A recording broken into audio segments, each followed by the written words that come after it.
ಮಂಕಾಗಿದ್ದ ಚಿತ್ರರಂಗಕ್ಕೆ ನಿಮ್ಮ ಭೀಮಾ ಹೊಸ ಉತ್ಸಾಹ ನೀಡಿತು. ಈಗ ಮತ್ತೆ ಭೈರತಿ ರಣಗಳು ಒಂದು ಸಿನಿಮಾ ಬೇಕಿತ್ತು ಈಗ ಇಯರ್ ಎಂಡಿಂಗ್ನಲ್ಲಿ. ಸೊ ಭೈರತಿ ರಣಗಳು ಅದನ್ನ ಕೊಟ್ಟಿದೆ ಅಂತ ಅನ್ಸುತ್ತೆ. ಅಂದರೆ ಇನ್ನು ಮುಂದೆ ಬರೋ ಸಿನಿಮಾಗಳಿಗೆ ಒಂದು ರೀತಿ ಭೈರತಿ ರಣಗಳು ಗೆದ್ದಿದೆ, ನಾವು ಗೆಲ್ತೀವಿ ಅನ್ನೋ ಹೋಪ್ಸು ಎಲ್ಲವೂ ಕೂಡ ಸಿಕ್ಕಿರುವಂಥದ್ದು. ಈಗ ನೋಡಿದ್ರೆ ಸಿನಿಮಾ ಕೂತ್ಕೊಂಡು ಹೇಗೆ ಅನ್ನಿಸ್ತು? ಅದು ಬೇರೆ ನೀವು ನೋಡಿರೋದು 5 ದಿನ 6 ದಿನ ಆದಮೇಲೆ ಫುಲ್ ಹೌಸ್ಫುಲ್ ಆಗಿದೆ. ಹೌದು, 5-6ನೇ ದಿವಸ ಕೂಡ ಇವತ್ತು ಹೌಸ್ಫುಲ್ ಆಗಿ ಇಡೀ ಫ್ಯಾಮಿಲಿ ಅವರು ಬರ್ತಾ ಇರೋದೇ ನಮಗೆ ಖುಷಿ ಅನಿಸುತ್ತೆ. ಅಂದರೆ ಎಂಟೈರ್ ಸಿನಿಮಾ, ಕೆಲವು ಸಿನಿಮಾ ನಾವು ಪ್ಯಾನ್ ಇಂಡಿಯಾ ಅಂತ ಮಾಡೋಕ್ಕೆ ಹೋಗ್ತೀವಿ, ಅದಾಗಲ್ಲ. ಕೆಲವು ಮಾಡಿದ್ರೆ ಪ್ಯಾನ್ ಇಂಡಿಯಾ ಆಗ್ಬಿಡುತ್ತೆ. ಸೊ ಆ ಥರದ್ದು ಸಿನಿಮಾ ಅಲ್ಲಿ ಇದು ಯಾವಾಗಲೂ ಪ್ಯಾನ್ ಇಂಡಿಯಾ ಸಿನಿಮಾ ಅಂತ ಹೇಳ್ಬೋದು. ಆಲ್ಮೋಸ್ಟ್ ಶಿವಣ್ಣ ಅವ್ರ ಸಿನಿಮಾ ಸೂಪರ್ ಡೂಪರ್ ಹಿಟ್ಟಲ್ಲಿ ಇನ್ನೊಂದು ಅಮೇಝಿಂಗ್ ಕತೆ ಇಟ್ಕೊಂಡು, ಆಮೇಲೆ ತುಂಬ ಎಮೋಷ್ನಲ್ ಆಗಿ ಎಲ್ಲರೂ ಕರ್ಕೊಂಡು ಲೈಕ್ ಆ ಡೈರೆಕ್ಟರ್ ಅದನ್ನೆಲ್ಲ ಅನುಭವ ಮಾಡಿಸ್ಕೊಡ್ತಾ ಕರ್ಕೊಂಡು ಹೋಗೋದೇ ತುಂಬ ಒಳ್ಳೆ ಜರ್ನಿ ಇದು.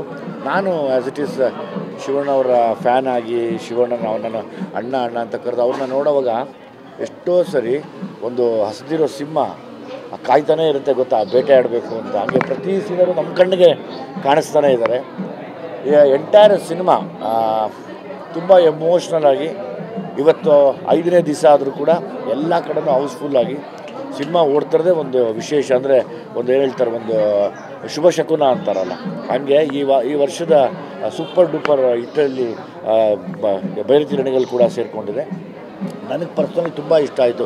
ಇನ್ನೇನು ಈ ಶನಿವಾರ ಭಾನುವಾರ ಮತ್ತು ಸುಮಾರು ಜನ ಈಗಾಗಲೇ ನೈಟ್ ಶೋಸ್ ನೋಡೋಕ್ಕೆ ರೆಡಿ ಆಗ್ತಾ ಇದ್ದಾರೆ. ಅಂದರೆ ಕೆಲವರು ಕೆಲಸಕ್ಕೆ ಹೋಗಿರ್ತಾರೆ, ಸೊ ಹಂಗಾಗಿ ಅವರು ಮಧ್ಯಾಹ್ನದ ಹೊತ್ತು ನೋಡೋಕ್ಕಾಗಲ್ಲ, ಅಂದರೆ ನೈಟ್ ಶೋಸ್ ನೋಡ್ತಾರೆ. ಹಾಗೇನು ತಿರ್ಗಿ ಶನಿವಾರ ಭಾನುವಾರ ಮತ್ತೆ ಅದೇ ಕ್ರೌಡ್ ದೊಡ್ಡ ಮಟ್ಟಕ್ಕೆ ಫಿಲ್ ಆಗುತ್ತೆ.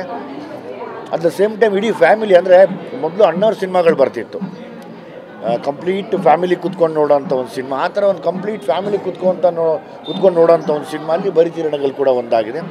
ಅಫ್ಕೋರ್ಸ್ ನಾನು ಹೇಳ್ದಂಗೆ ಕಂಪ್ಲೀಟ್ ಪ್ಯಾನ್ ಇಂಡಿಯಾ ಮೂವಿ ಅಂದರೆ ಹೆಂಗಿರುತ್ತೆ, ತುಂಬ ಮನಸ್ಸಿಗೆ ಹತ್ತಿರವಾಗಿ, ಮನೆ ಎಲ್ಲರಿಗೂ ಎಲ್ಲರ ನೋವಕ್ಕೆ ಸ್ಪಂದಿಸುವಂಥ ಒಬ್ಬ ಸೂಪರ್ ಹೀರೋ ನಿಂತು ಎಲ್ಲರ ತನಗೋಸ್ಕರ ಅಲ್ಲ ಇನ್ನೊಬ್ರಿಗೋಸ್ಕರ ಹೊಡೆದಾಡುವಂಥ ಒಂದು ಬ್ಯೂಟಿಫುಲ್ ಸಿನಿಮಾ ಇದು. ಆ್ಯಂಡ್ ಅಗೇನ್ ನರ್ತನ್ನು ಕೂಡ ತುಂಬ ಚೆನ್ನಾಗಿ ಮಾಡಿದ್ದಾರೆ. ಸರ್, ನಿಮ್ಮಲ್ಲಿ 3 ವ್ಯಕ್ತಿಗಳು ಸಿನಿಮಾ ನೋಡ್ತಿರ್ತಾರೆ. ಯಾರು ಅಂತಂದರೆ ಒಬ್ಬ ಸಿನಿಮಾ ಪ್ರೇಮಿಯಾಗಿ, ಇನ್ನೊಂದು ಡೈರೆಕ್ಟರ್ ಆಗಿ, ಇನ್ನೊಂದು ಆ್ಯಕ್ಟರ್ ಆಗಿ. ಈ 3 ವಿಧದಲ್ಲಿ ನಿಮಗೆ ಹೇಗೆ ಅನ್ನಿಸ್ತು ಭೈರತಿ ರಣಗಳು? 3 ಆ್ಯಂಗಲಲ್ಲೂ ನನಗೆ ಇಷ್ಟ ಆಯಿತು. ಆ್ಯಸ್ ಎ ಡೈರೆಕ್ಟರ್ ಆಗಿ ಇಷ್ಟ ಆಗುತ್ತೆ, ಆ್ಯಸ್ ಎನ್ ಆ್ಯಕ್ಟರ್ ಆಗಿ ಇಷ್ಟ ಆಗುತ್ತೆ, ಪ್ರೇಕ್ಷಕನಾಗಿ ಅಂತೂ ತುಂಬ ಅಂದರೆ ಯಾವಾಗಲೂ ನಾವು ಕಷ್ಟಕ್ಕೆ ಸ್ಪಂದಿಸುವಂಥ ಒಬ್ಬ ದೇವ್ರನ್ನ ಕೇಳ್ಕೊತೀವಿ, ಅಥವಾ ಯಾವಾಗಲೂ ಅಥವಾ ಒಬ್ಬ ಹೀರೋನ ಕೇಳ್ಕೊತೀವಿ. ಆ ಥರ ಎಷ್ಟೋ ಜನಗಳ ಕಷ್ಟಕ್ಕೆ ಸ್ಪಂದಿಸುವಂಥ ಅವ್ರ ರಿಯಲ್ ಲೈಫಲ್ಲೂ ಎಷ್ಟೋ ಜನ ಕಷ್ಟಕ್ಕೆ ಸ್ಪಂದಿಸಿದ್ದಾರೆ ಶಿವಣ್ಣ.